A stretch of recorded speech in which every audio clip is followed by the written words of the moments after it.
Hello guys, మనం ఇప్పుడు గండిపాలెం అనే విలేజ్‌లో ఉన్నాము. ఇప్పుడు ఈ విలేజ్‌లో నుండి మనం ముందుకెళ్ళాలి.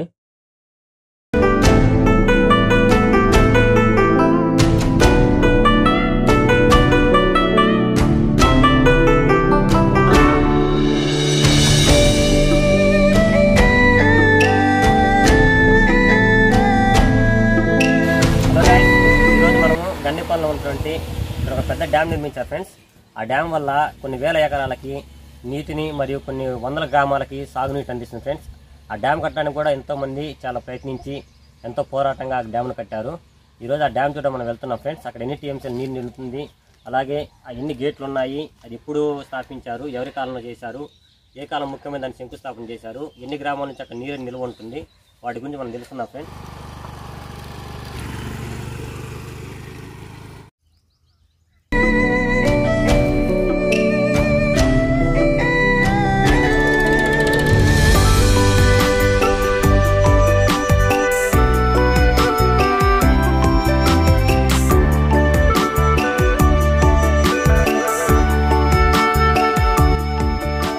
ఇప్పుడే మనం డ్యామ్ లోపలికి ఎంటర్ అయ్యాము.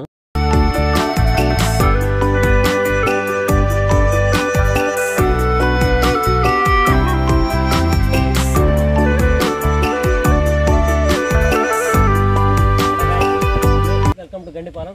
మనం ఇప్పుడు లోపలికి వెళ్ళాం. గండిపాలెం వచ్చి ఎలా ఉంటుంది డ్యామ్ చూద్దాం. చుట్టూ ఉన్న మండలాల కల్లా అది పెద్ద ప్రాజెక్ట్ ఫ్రెండ్స్. ఇది ఇక్కడ ఒక బోర్డు కూడా వేస్తున్నారు డ్యామ్ గురించి. దానికి సంబంధించి డీటెయిల్స్ అన్ని ఇందులో ఉన్నాయి. మనం ఇప్పుడు చూద్దాం ఎక్కడ ఏమేమి ఉన్నాయో. ఈ డ్యామ్ యొక్క మ్యాక్సిమం వాటర్ లెవెల్ 487.50 అడుగులు, ఫుల్ రిజర్వాయర్ లెవెల్ వచ్చి 485 అడుగులు. లైఫ్ టైం చూసినట్లయితే ఈ డ్యామ్ యొక్క 75 సంవత్సరాలుగా ఉంది ఫ్రెండ్స్.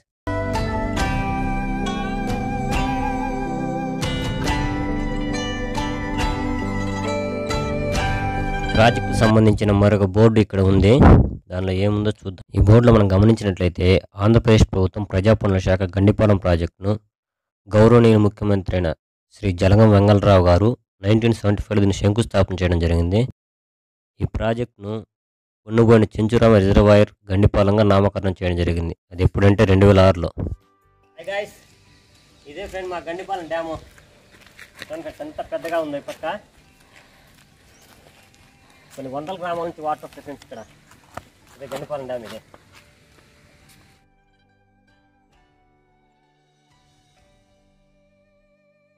గాయస్, ఇప్పుడు ఈ నిచ్చెన ధర పైకి ఎక్కి మనకు అసలు ఆ చెరువు మొత్తం ఎలా ఉందో చూపిస్తాను. ఇంకా పైకి ఎక్కి మీకు నిచ్చెన ధర పైకి ఎక్కుతున్నాను నేను.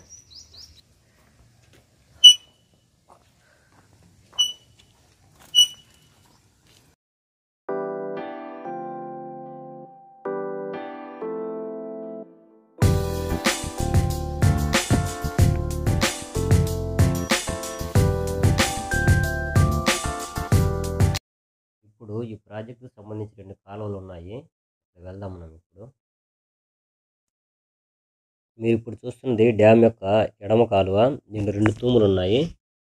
వీటి ద్వారా 11,000 ఎకరాలకి సాగునీటి అందించడం జరుగుతుంది.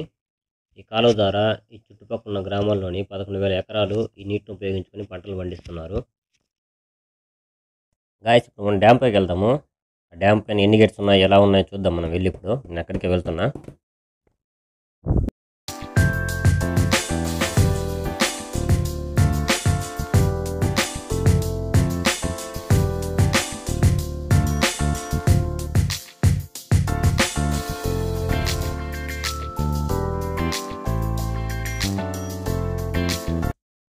గాయస్, ఇక్కడ మనం చూసినట్లయితే ఈ డ్యామ్ మొత్తానికి సంబంధించి 6 గేట్లు ఉన్నాయి గాయస్. ఇవి చాలా పెద్దగా ఉన్నాయి గేట్స్ కూడా చూడడానికి. మీరు ఒకసారి కూడా చూడండి ఇవి ఎలా ఉన్నాయో.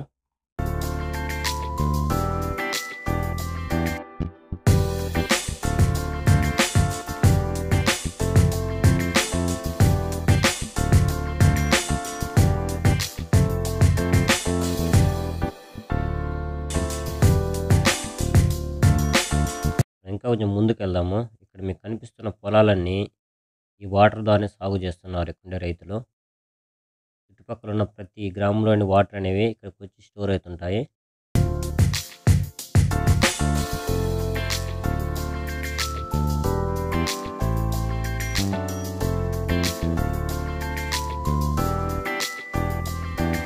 ఒకసారి కింద చూడండి గాయస్, ఎంత ఎత్తుగా ఈ ప్రాజెక్ట్ నిర్మించారో మనకు అర్థమవుతుంది. ఇప్పుడు మనం ఆ కింద కూడా వెళ్దాము. వాటర్ అనేవి ఇంకా ఎలా వస్తాయో చూడడానికి.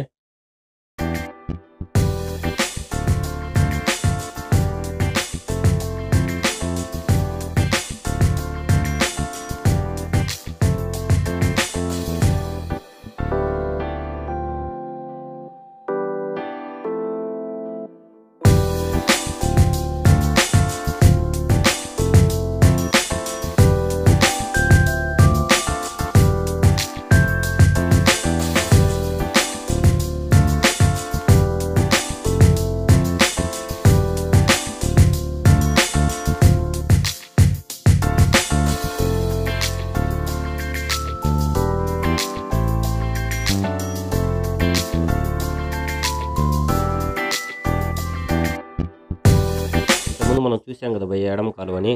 అది ఇదే గాయస్. ఈ కాలువ ద్వారానే మనం చెప్పినట్టు 11,000 ఎకరాలకి సాగునీటిని అందిస్తుంది. ఈ కాలువ ద్వారా ఈ చుట్టూ ఉన్న పొలాలన్నీ పండుతాయి గాయస్.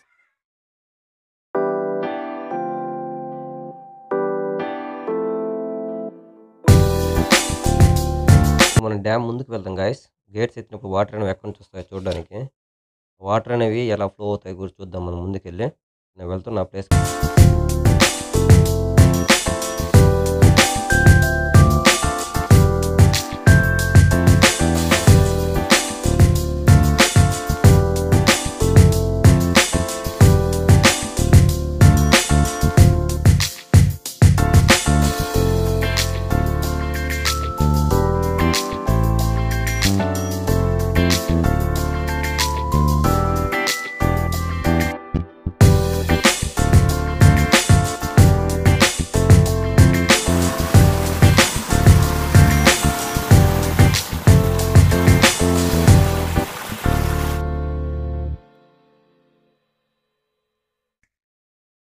ఇక్కడ మనకు కనిపించే డ్యామ్ చూశారు కదా భయ్య. దీంట్లో వాటర్ లెవెల్ అనేది 450 అడుగులు వచ్చినప్పుడు వాటర్ అనేది కింద విడుదల చేస్తారు. అలా విడుదల చేసిన వాటర్ మనం ఉన్నాం కదా ఇప్పుడు ప్లేస్, ఆ ప్లేస్ ద్వారానే ముందుకు వెళ్తాయి గాయస్. వెళ్ళి ఆ చుట్టుపక్కల ఉన్న పొలాలు ఉండేవాళ్ళు అవి నీటిని ఉపయోగించి పంటలు పండించుకుంటారు గాయస్.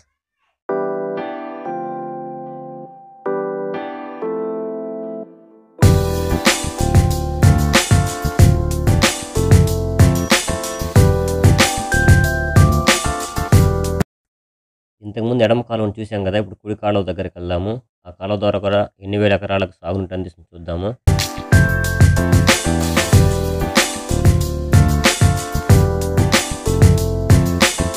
ఈ కాలువ ద్వారా కూడా చూసినట్లయితే మనకు 5,000 ఎకరాలకు సాగునీటి అందించడం జరుగుతుంది.